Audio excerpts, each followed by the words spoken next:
شمشیر کا جوہر شمشیر کا جوہر حسین کی تلوار حلق پر 70 باری سرخاری بے باری کا کیا ہر بار اتفاق علماء اس میں ہے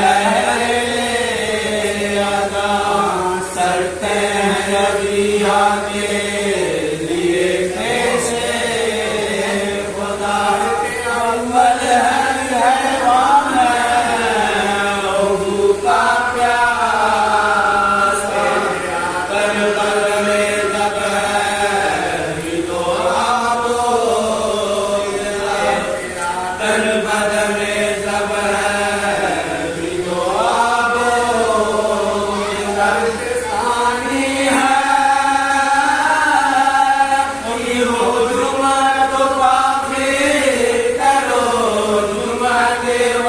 نماز اس کو نہ تکبیر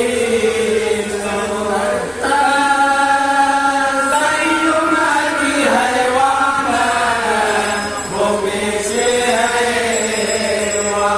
ہمیں ظہر حسرت سے ہوا ہم تم ہے جلدی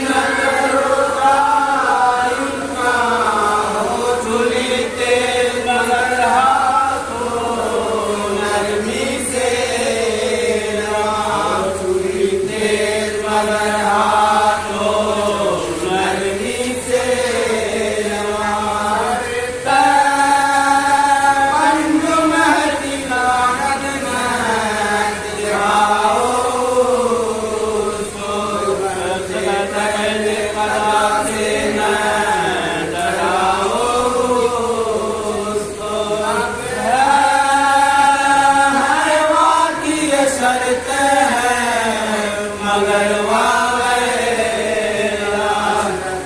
خلق جو قاسب کے نبی نور خدا شیر خدا بھی دیا رب دو سران کیسا بھی نہ پانی اسے قاتل نے دیا کیسا بھی نہ پانی اسے قاتل نے دیا کرتے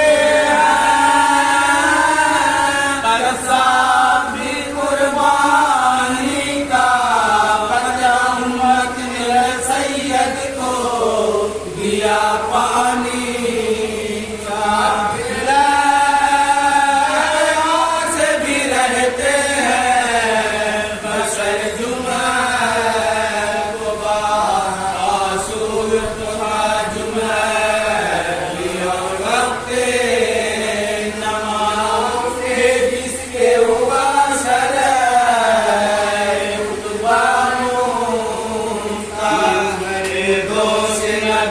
پر کیے پا جس نے ذرا مرے دوست ندی پر کیے پا جس نے ذرا سینے پر سمر کلے جا دیکھو جائے آزاد یہ پتا کہ بے جاتے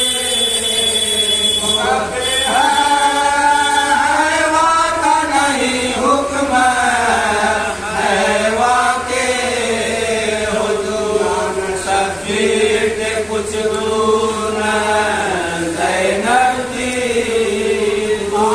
ہے در در خیمہ پر کھڑے تھے مجبور تھی کبھی کبرا کبھی عابد رنجور تھی کبھی کبرا کبھی عابد رنجور باہو کو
شہید کا ذکر ہے، شہید اعظم کا تذکرہ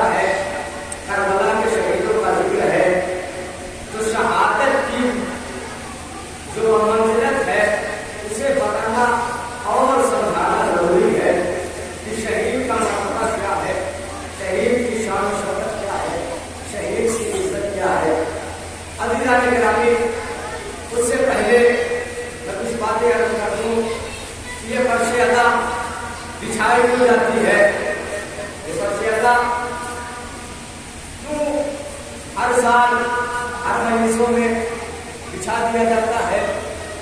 یہ فرش ادا ہے کیا؟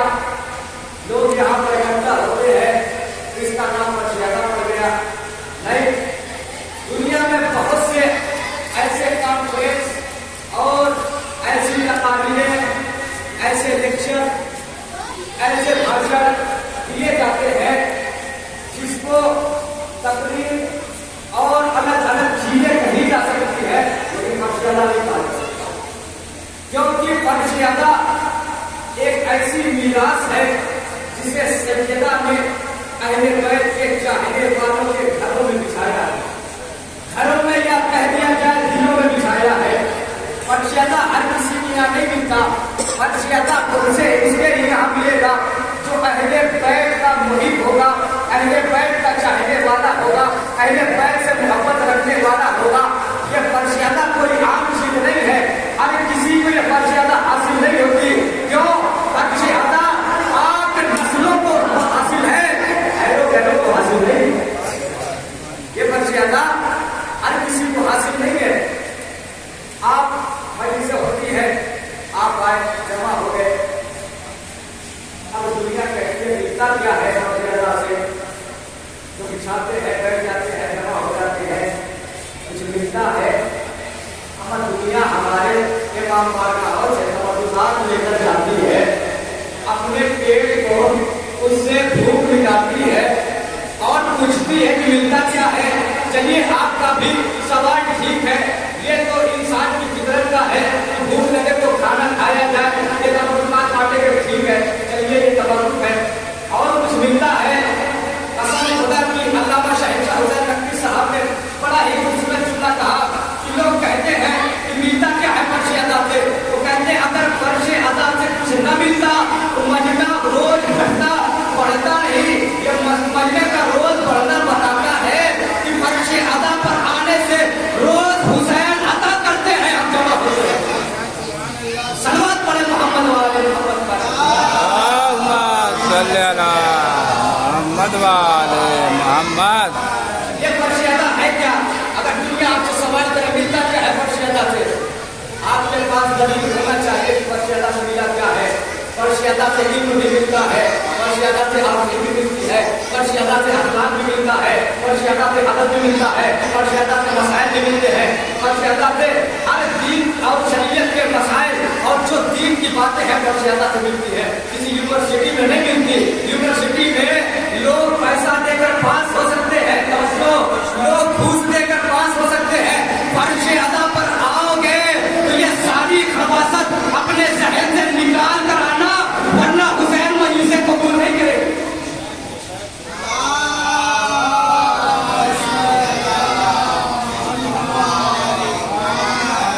فرش ادا ایک ایسی درسگاہ ہے جہاں ہر کوئی آ جا سکتا ہے، نہ مذہب کی قید ہے نہ ملت کی قید ہے، یہاں پہ ہر مذہب کا ملے گا، ہر فقہ کا ملے گا۔ اگر آپ سے پوچھے کہ فرش ادا سے ملا کیا ہے، تعلیمی جملہ دے رہا ہوں، یاد کر لیجیے گا۔ اگر کوئی پوچھے کہ فرش ادا سے ملا کیا ہے، جملے میں خاص توجہ دیجیے گا۔ فرش ادا سے ملا کیا ہے؟ میں نے کہا علم بھی ملا ہے، امان بھی ملا ہے، شجاعت بھی ملی ہے۔ یہی وجہ ہے کہ ہمارے یہاں کوئی رکھو عبد الدین نہیں ملتا، توجہ کا تاریخ ہو۔ فرش ادا سے ملا کیا ہے؟ اگر کوئی پوچھے تو کہنا کہ علم اگر دیکھنا ہے تو فرش ادا سے بتاؤ تمہیں کیا کیا ملا ہے۔ فرش ادا سے ہمیں خمینی جیسا رہبر ملا، توجہ، فرش ادا سے ہمیں خمینی جیسا رہبر ملا، اس دور کا لیڈر آیت اللہ خامنئی ملا، ہمیں سید حسین علی سستانی ملا، ہمیں فرش ادا سے آیت اللہ بہجت ملا، ہمیں فرش ادا سے نمر ملا، ہمیں فرش ادا سے بہت سارے علماء ملے۔ اچھا ٹھیک ہے، یہ تو عالم کی بات ہے، چلیے شجاعت دکھاتا ہوں۔ فرش ادا سے ہمیں قاسم سلیمانی ملا، باقر النمر ملا، ابو مہدی المہندس ملا، اور کہہ لیا جائے دور حاضر کا سید حسن ملا۔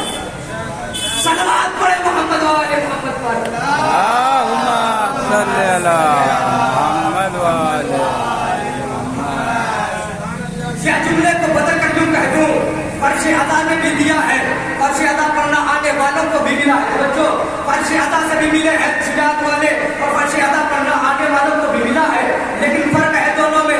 جو فرش ادا پر آتا رہا, فرش ادا کے درس اسلام لیتا رہا, وہ مظلوموں کی حمایت کے لیے جاتا رہا.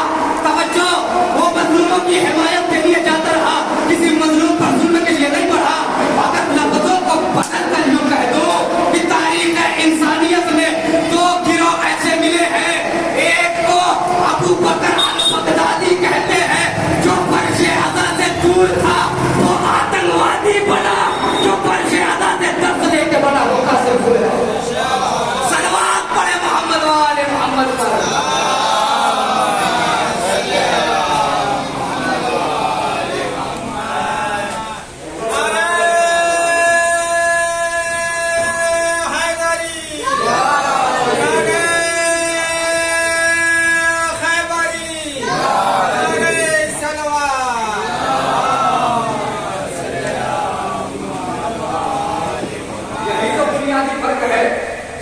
ادا پر آ جائے کبھی ظالم کی حمایت نہیں کرتا, مظلوموں کی حمایت میں قدم بڑھاتا ہے, کبھی ظالم کا دام نہیں تھامتا. کیونکہ یہ درسگاہ حسینی ہے, یہاں سے حسینیت اجاگر ہوتی ہے, یہاں سے حسینیت اور عروج بناتی ہے. ہمارے فضائل کرنے سے اہل بیت کے کمالات میں کوئی اضافہ نہیں ہوتا, بلکہ ہمارے کردار سنورتے ہیں, ہمارا اخلاق ہوتا ہے. تو پروردگار عالم نے کیا کہا, وَلَا تَحْسَبَنَّ الَّذِينَ قُتِلُوا فِي سَبِيلِ اللَّهِ أَمْوَاتًا. دیکھو راہ خدا میں شہید ہونے والا, مر جانے والا, کبھی اس کو مردہ گمان نہ کرنا. قرآن میں دو آیتیں ہیں, ایک کہہ رہی ہے وَلَا تَقُولُوا لِمَن يُقْتَلُ فِي سَبِيلِ اللَّهِ أَمْوَاتًا, کہ اللہ کی راہ میں جو مر جائے, اللہ کی راہ میں جو قربان ہو جائے اسے مردہ نہ کہنا. ایک آیت یہ ہو گئی مردہ نہ کہنا. تو یہ سمجھ میں آتا ہے پروردگار تو نے کہا مردہ نہ کہنا, کہنا یہ کس سے تعلق رکھتا ہے. آپ کہیں کہ آپ زبان سے بولتے ہیں, زبان ہی سے لوگ کہیں گے, کہا ٹھیک ہے آپ کو زبان سے بولنا ہے, سوچ سمجھ کے بولتے ہیں. اللہ نے جو کہا ہے اس کو بھی تو حکم ہے. اللہ نے کہہ دیا مردہ نہ کہنا. پروردگار تیری کتاب پر ہمیں آنکھ مڑ کر آنکھ بند کر کے بھروسہ ہے. اس نے کہہ دیا رسول ہے, ہم نے مان لیا. اس نے کہہ دیا کوثر ہے, ہم نے مان لیا. اس نے کہا کہ انبیاء ہے, ہم نے دیکھا نہیں کہ بھی مان لیا. پروردگار تو کہہ رہا ہے کہ مردہ نہ کہنا, ٹھیک ہے پروردگار اس کا تعلق ہماری زبان سے ہے, ہم اپنی زبانوں پر کنٹرول کر سکتے ہیں. کچھ کہنے سے پہلے یہ سوچ سکتے ہیں اور اپنی زبان کو قابو میں رکھ سکتے ہیں. پروردگار ٹھیک ہے یہ بتا لاشیں پڑی ہوئی ہے, سر الگ ہے, تن الگ ہے, جدا ہے, لیکن قتل ہوا ہے راہ خدا میں, دین خدا پر قربان ہوا ہے. یہ بتا اسے کیا پڑھوں, نہ اس کے اندر جان ہے نہ اس کے اندر روح ہے, اس کا ہاتھ الگ ہے, اس کا پیر الگ ہے, اس کا سر الگ ہے. پروردگار کہوں کیا, اس کی تو جان جا چکی ہے. پروردگار نے کہا خبردار مردہ نہ کہنا. توجہ, خبردار مردہ نہ کہنا. جب پروردگار فوٹو کو سی لیا نہیں کہتا چلو ٹھیک ہے مان لیا. پروردگار یہ ہمارے زبان سے تعلق ہے, ہم نے اپنی زبان کو قابو میں رکھا اور کام مردہ نہیں ہے بلکہ زندہ ہے. چلو یہ ٹھیک ہے, یہ ہماری زبان سے تعلق تھا, ہم نہیں کہہ سکتے پروردگار یہ تو مر چکا ہے. اب دوسری آیت کہہ رہی ہے وَلَا تَحْسَبَنَّ الَّذِينَ قُتِلُوا فِي سَبِيلِ اللَّهِ أَمْوَاتًا. بڑا عجیب مرحلہ ہے عزیزان گرامی. پروردگار دو جگہ شہید کا تذکرہ کر رہا ہے. ایک جگہ کہہ رہا ہے مردہ کہنا نہیں, دوسری جگہ کہہ رہا ہے تحسبنہ کہتے ہیں ذہن کے فکر کے جو بالائے پر ہے, جو ہمیشہ کچھ نہ کچھ سوچتے ہیں, اسی کو اردو لفظ میں گمان کہتے ہیں, یا کہہ دیا جائے شک کہتے ہیں. گمان دھرم شک انسان کی فطرت ہے, چلتے پھرتے وہ سوچتا رہتا ہے. تو پروردگار تو کہہ رہا ہے وَلَا تَحْسَبَنَّ الَّذِينَ قُتِلُوا فِي سَبِيلِ اللَّهِ أَمْوَاتًا, کہ اللہ